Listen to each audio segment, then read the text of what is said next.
1. Santiago 4:10. Magpakumbaba kayo sa harapan ng Panginoon at itataas niya kayo.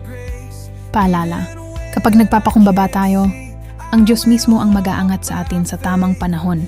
2 Kawikaan 22:4. Ang gantimpala ng pagpapakumbaba at pagkatakot sa Panginoon ay kayamanan, karangalan at buhay. Paalala, may pagpapala ang taong marunong magpakumbaba at sumunod sa Diyos. Sa 3 Filipos 2:3, huwag ninyong gawin ang anuman dahil sa pagkamakasarili o kayabangan, kundi sa pagpapakumbaba ay ituring ninyong higit ang iba kaysa sa inyong sarili. Paalala, ang tunay na kababaang loob ay paggalang at pagpapahalaga sa iba. 4 Pedro 5:6. Magpakumbaba kayo sa ilalim ng makapangyarihang kamay ng Diyos upang kayo'y itaas niya sa takdang panahon. Paalala, may tamang oras ang pag-angat. Maghintay lang ng may pagpapakumbaba. Fine Micah 6:8.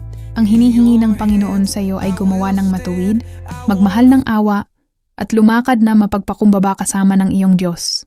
Paalala, ang pagpapakumbaba ay bahagi ng tunay na pamumuhay na maka-Diyos. Imaikling panalangin para sa pagpakumbaba. Panginoon, turuan mo po akong magpakumbaba sa lahat ng oras. Alisin mo ang aking pagmamataas at punuin mo ako ng pusong marunong umunawa at magmahal sa iba. Gabayan mo ako na laging sumunod sa iyong kalooban. Amen.